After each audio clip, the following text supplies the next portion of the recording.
अब कोई नहीं कहता है because I am doing something important, so and I would like to focus on it.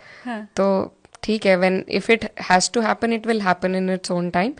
If it doesn't happen, that's also fine. अच्छा, आंटियाँ आपको भले नहीं परेशान करती होंगी, मैं नहीं जानती आपने कितना देखा है या नहीं, लेकिन जब मैं सर्च कर रही थी आपके बारे में तो मैंने देखा कि बहुत से यूट्यूबर्स ने ऑलरेडी आपकी शादी किससे होने वाली है ये पर्चा भी छपवा रखा है कि पक्की खबर है, ऐसे करके उन्होंने छाप रखा है।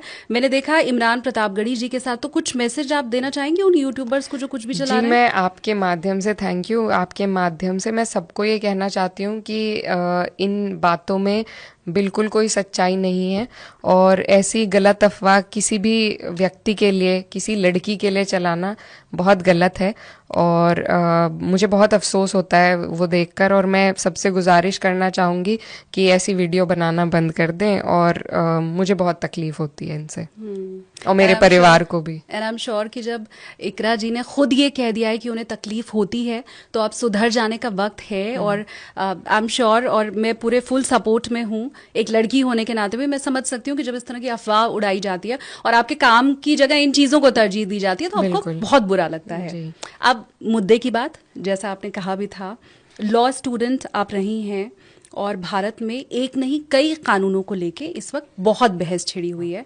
अदालतों को लेके, सर्वोच्च अदालत को लेके, निचली अदालतों को लेके। तो अगर मैं एक एक करके हर मुद्दे पे आना चाहूँ तो सबसे पहली बात, क्योंकि फैशन मुझे लगता है हो गया है कि फलानी मस्जिद के नीचे पहले तो मंदिर हुआ करता था, साक्ष्य दिखाई दे रहे हैं, साक्ष्य उसके दिखाई दे रहे हैं और अदालतें कह देती हैं कि जो सर्वे कराइए। एक लॉ स्टूडेंट होने के नाते और एक नेता होने के नाते आप कैसे देखती हैं? Thank you for this question. I think देखिए, अब से मैं I will go back to history a little bit.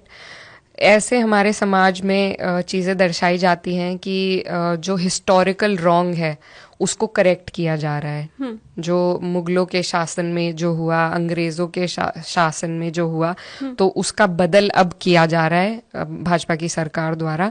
मुझे लगता है ये बिल्कुल गलत है, क्योंकि जब मुगलों का राज था या जब अंग्रेज़ों ने हम पर राज किया तब हमारे यहाँ ना रिपब्लिक था, ना लोकतंत्र था, तब राजशाही शासन का दौर था। और वो दौर इसी तरह के होते थे कि जब कोई राजा किसी जगह को जीत लेते थे तो वो वहाँ की व्यवस्था को अपने हिसाब से बदल देते थे, फिर कोई और आकर कब्जा करता था, वो वहाँ की व्यवस्था को बदल देता था। लेकिन 1947 में जब हमने इंडिपेंडेंस हासिल करी, हमारा कॉन्स्टिट्यूशन बना, तो हम एक रिपब्लिक की तरह जाने लगे। अब हमारा देश एक रिपब्लिक है। अब हम किसी राजा के राज के अंडर नहीं हैं कि अब दूसरे आ गए हैं तो वो पिछला जो खामियाजा है उसका भुगतान करेंगे। तो ये जो सोच भाजपा जिसको बढ़ावा दे रही है, ये बहुत गलत सोच है। और coming to places of worship, it was brought about in 91 for the very obvious reason कि अगर हम खुदाई करने चलेंगे तो उसकी कोई हद नहीं रह जाएगी।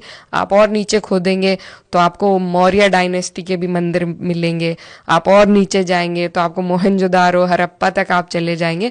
There is no limitation to where you can go. You will आप, जैसा हमारे राष्ट्रीय अध्यक्ष अखिलेश जी ने भी कहा था कि आप पूरा देश खोद देंगे अगर इसी तरह चलता रहा। इसीलिए प्लेसेस ऑफ वर्शिप एक्ट को लागू किया गया था कि 1947 में on the day that we got independence, the character of any place of worship, whatever it was, will remain intact. That is what the act says. उससे पहले क्या था? We don't care because we were not a country then, right? We were हमारे अलग अलग हिस्से थे।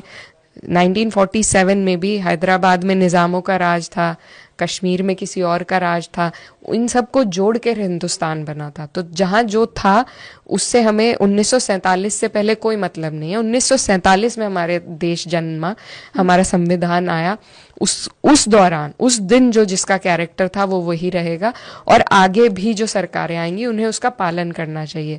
और इनफैक्ट यही बात मैं आज अपनी स्पीच में भी कहना चाह रही थी कि संविधान के प्रावधान होने के बावजूद ये जो गलत नियत से सरकारें, they are trying to exceed the limitations put in place by the constitution. हर रोज उसे छेड़ा जाता है और फिर supreme court has to intervene and put it back in its place. But that whole process and the time that process takes, उस वक्त में इतना नुकसान हमारे समाज के ताने बाने का हो जाता है कि जिसकी भरपाई हम कई सालों तक नहीं कर पाएंगे। तो मुझे लगता है ये बहुत गलत है, और इस तरीके के लोअर कोर्ट्स जो ऑर्डर दे रहे हैं, अब सुप्रीम कोर्ट की गाइडलाइन भी आ गई है, उन्होंने कहा है जब तक आदेश सुप्रीम कोर्ट से नहीं आएगा, that meaning that till you exhaust the right to appeal till the very highest court, there will be no survey. So I'm very grateful to the Supreme Court for this order. But the thing is that it shouldn't have, the Supreme Court did not have intervened, because it was already an act that was in place, and we should abide by that. Today we celebrate, we recently celebrated Constitution Day on the 26th of November, and today we had a discussion about that in the parliament.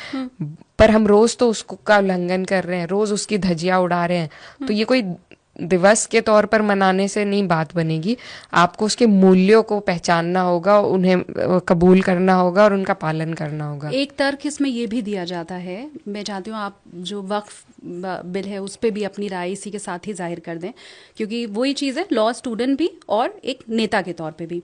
एक इसमें तर्क ये दिया जाता है कि एक तरफ तो वक्फ है जो किसी भी संपत्ति पर अगर उंगली कर दे तो वो संपत्ति उसकी हो जाएगी, और दूसरी तरफ हिंदू है जिसके खुद के मंदिर को भी अगर पहले तोड़ा गया है तो वो उसकी भी मांग नहीं कर सकता है।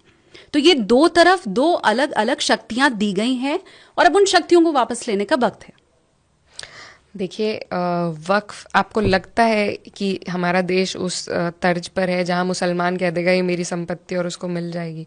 Do you really believe so in your heart? को लेके मुसलमान के लिए there are procedures, there is paper work that needs to be done. कोई भी खड़ा होके कहीं भी नहीं कह सकता कि ये मेरी संपत्ति है, दैट्स रॉन्ग। ये जो आइडिया सोशल मीडिया के माध्यम से या पैम्फलेट्स और उसके अपने आईटी सेल के माध्यम से जो फैलाए जा रहे हैं, ये बिल्कुल बेबुनियाद और गलत है। Everything has a process in place, और वक्फ की संपत्ति का भी वही है।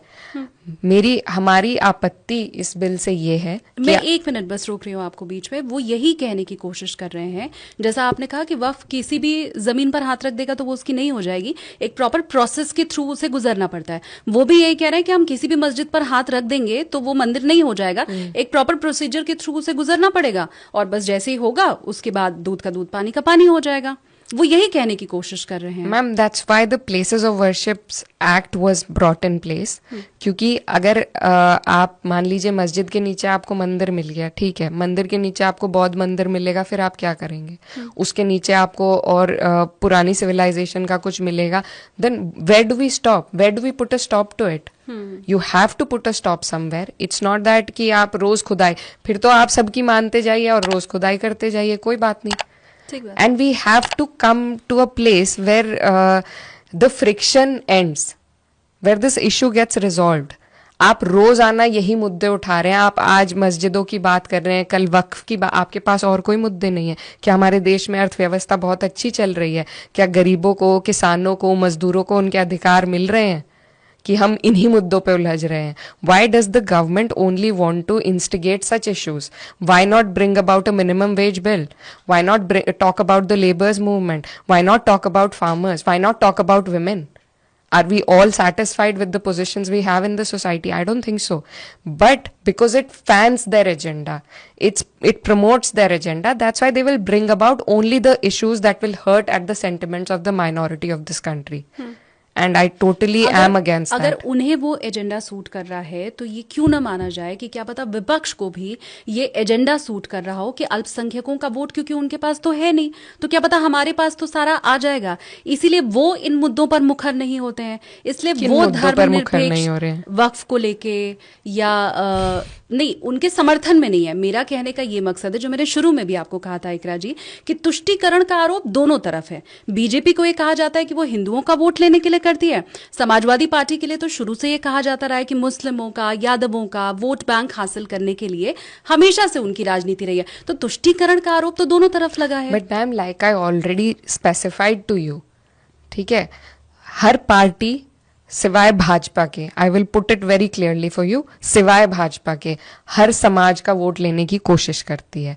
वो समाज दे या ना दे वो उनका अपना ओपिनियन है, लेकिन प्रयास ये होता है, हमारी पार्टी का तो अब नारा भी पिछड़ा दलित अल्पसंख्यक का है, which encompasses 80%, mind you 80% of the population, more than 80। तो ऐसा नहीं है, लेकिन भाजपा जो है वो सिर्फ और सिर्फ मुसलमानों को एक्सक्लूड करती है। That is why I said exclusive politics Bhajpa कर रही है। We need to do inclusive politics. If you can tell me one MP from BJP who's a Muslim, I will take my words back. If you can tell me one ticket that they gave to Muslim, I will take my words back. Right? लेकिन वो कहते हैं सबका साथ, सबका विकास, सबका विश्वास। अरे कहने को तो वो 15 लाख भी दे रहे थे, आपके अकाउंट में आए थे। 2 करोड़ नौकरियां भी दे रहे थे। मेरे तो क्षेत्र में किसी को नहीं मिली अभी तक एक भी नौकरी। तो कहने को तो वो बहुत कुछ कहते हैं, उनकी सारी बातों को हम गॉड्स वर्ड नहीं मान लेंगे ना। तो ऐसा नहीं है। Everybody does politics and politics operates in a way in our country. We cannot shy away from the fact that there is language differences, there are cultural differences,